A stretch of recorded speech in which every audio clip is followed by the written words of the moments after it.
Imagine this, one of the most feared men in modern history, a dictator who once ruled Iraq with an iron fist, being dragged out of a filthy hole in the ground like a hunted animal. That's exactly how the world witnessed the downfall of Saddam Hussein, one of the most infamous executions of the 21st century. For years, Saddam was untouchable. He was the president of Iraq, a leader who controlled his people through fear, violence, and war. Under his rule came brutal conflicts, chemical weapon attacks, and punishments so severe that his very name became a symbol of terror. But everything changed in 2003. That year, the United States invaded Iraq, shattering his dictatorship almost overnight. On April 9th, Baghdad fell. The once all-powerful ruler, who had stood tall in palaces, vanished into the shadows. For 8 long months, Saddam played a dangerous game of hide-and-seek with the most powerful military on earth. He slipped from house to house, guarded by his most loyal supporters, lurking near his hometown of Tikrit in the Salah al-Din province. But the Americans would not stop.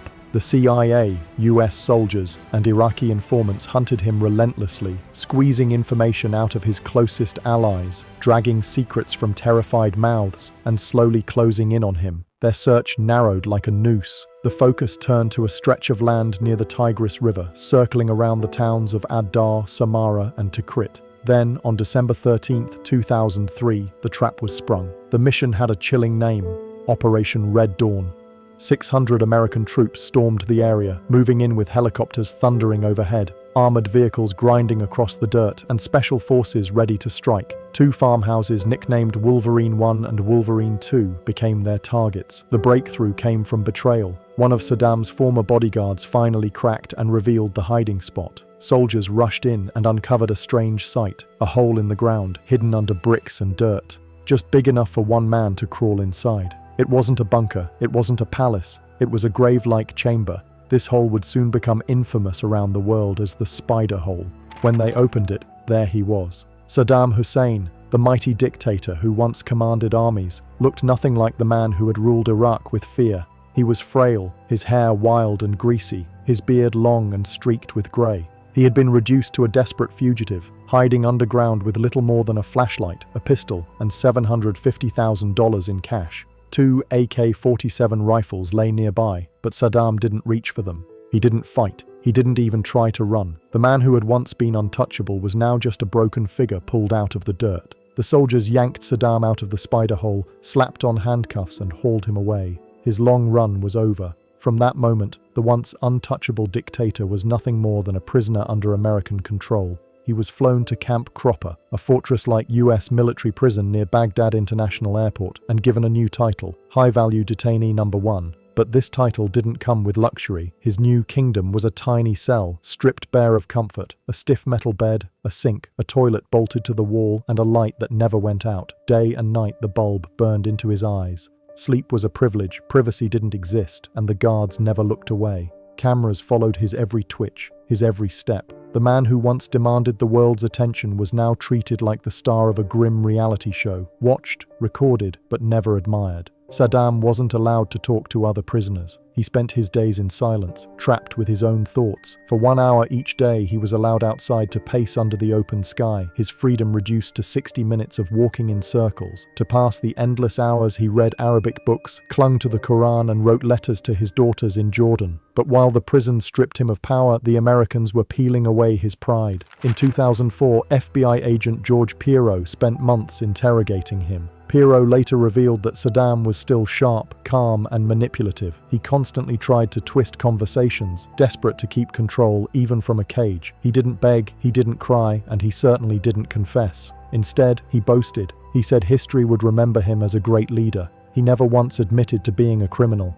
He even called himself the President of Iraq, ignoring the iron bars that told a different story. Meanwhile, Iraq itself was being torn apart and rebuilt. The Ba'ath Party, which had dominated the country for decades, was dismantled. With American support, a new government began to take shape.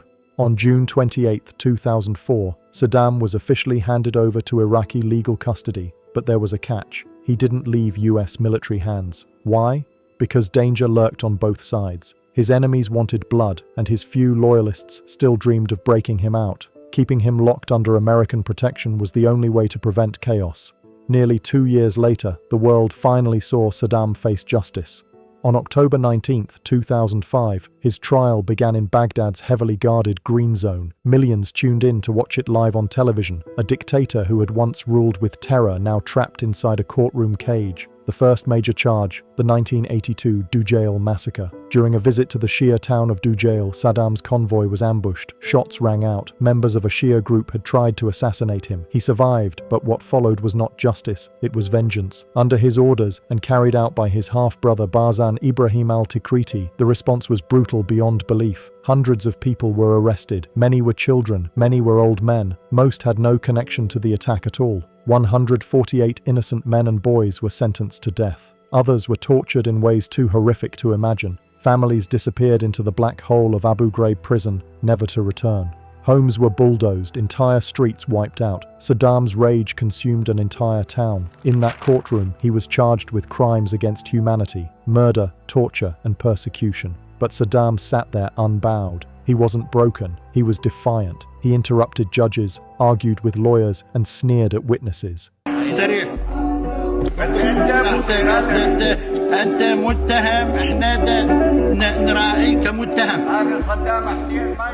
To him, the trial wasn't about guilt, it was about control. He refused to give up the role of dictator, even when the world was watching his fall, and he wasn't alone. 7 of his most trusted men stood trial alongside him, men like his vice president Taha Yassin Ramadan and his half-brother Barzan al-Tikriti. Together, they faced judgment for years of terror. It was a moment unlike any in Iraq's history. The once untouchable rulers of the nation, now reduced to prisoners on live television, their power stripped away, their fate no longer in their own hands. Dressed in a dark suit and locked inside a wooden defendant's cage, Saddam didn't sit quietly like a humbled man awaiting judgment. No, he turned the trial into theater. He shouted at judges, cut off prosecutors, and launched into furious rants as if the courtroom were his stage. He refused to acknowledge the authority of the tribunal, spitting out insults and calling the judges traitors.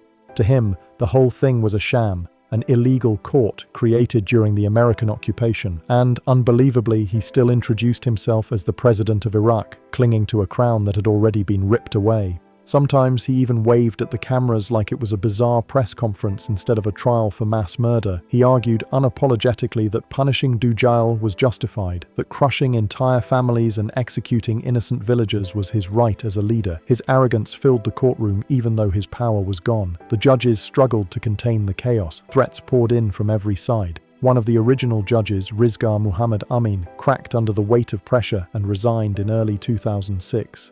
His replacement, Rauf Abdelrahman, was far stricter and determined to keep Saddam's circus under control, but no amount of order could silence the stories pouring out. Witnesses came forward, reliving horrors of torture, executions, and lives destroyed. Documents were produced, stamped with Saddam's own signature authorizing death sentences. The evidence was overwhelming. After more than a year of this spectacle, the verdict came on November 5, 2006. Guilty. Saddam Hussein was sentenced to die by hanging. Instead of showing fear, he raised his fist, shouting that he wasn't afraid and still believed himself to be Iraq's rightful leader. Defiance to the last breath, that was his brand. His lawyers scrambled to appeal, but the clock was ticking fast. By December 26th, the Iraqi appeals court upheld the sentence. No delays, no second chances. His death had been signed into law. According to Iraqi legal rules, executions had to take place within 30 days of a final ruling. But the government wasn't interested in waiting. Prime Minister Nouri al-Maliki made the decision clear: Saddam would die as soon as possible. The timing was symbolic. The execution was set to happen just before the Islamic holiday Eid al-Adha. It wasn't just about punishment.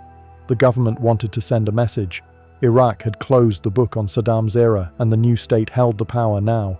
Preparations moved at lightning speed. Security tightened. Papers were signed.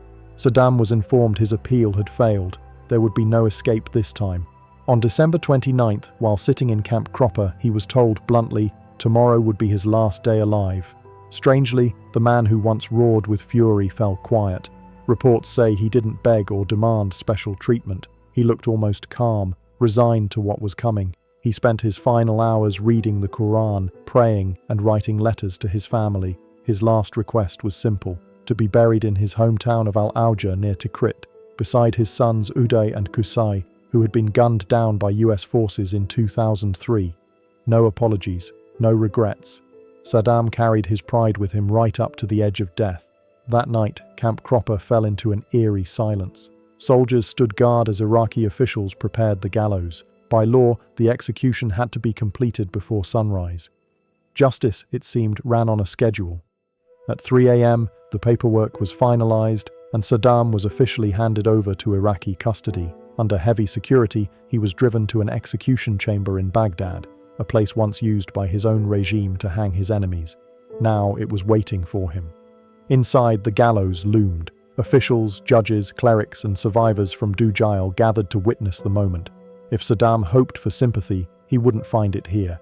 He arrived wearing a white shirt, a dark overcoat, and slippers. His hands were tied behind his back. When offered a black hood to cover his face, he refused. "I want to face death with my eyes open," he declared. At 5:50 a.m., Saddam began the slow walk up 13 wooden steps. The air was thick with tension.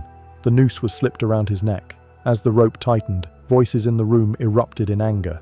Witnesses shouted the name of Muqtada al-Sadr, a Shia cleric whose father had been executed under Saddam's rule. But instead of lashing back, Saddam snapped at them, saying this was meant to be justice, not revenge. Then, with the rope cutting into his throat, Saddam began reciting the Shahada, the Islamic declaration of faith. But he never finished the words. At exactly 6 a.m., the trapdoor dropped. Saddam Hussein fell through, his neck snapping instantly. The dictator who had ruled Iraq for 24 years ended not with a bullet or a battle, but a wooden platform and a swinging rope. His body dangled for several minutes, swaying under the gallows while doctors confirmed death. Later that day, his remains were flown to Al-Auja and buried inside a mosque he had built himself. The funeral was quiet, attended mostly by family and tribal leaders. The government allowed it, hoping to avoid more bloodshed. But the silence didn't last long. Hours later, a grainy cell phone video shot by someone at the execution spread across the internet. The footage revealed chaos, shouting, and taunts in Saddam's final moments. What should have been solemn justice looked more like mob vengeance. Some cheered, some were horrified.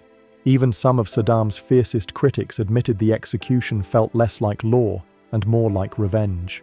The world didn't exactly celebrate the way Iraq's new leaders hoped. The United Nations and human rights groups condemned the execution, calling it sloppy, chaotic, and dishonorable. Even a man like Saddam, they argued, deserved a trial and an ending that looked like justice, not like mob vengeance caught on a shaky cell phone camera. Reactions across the globe were split. For many, Saddam's death was long-awaited justice for the horrors he unleashed.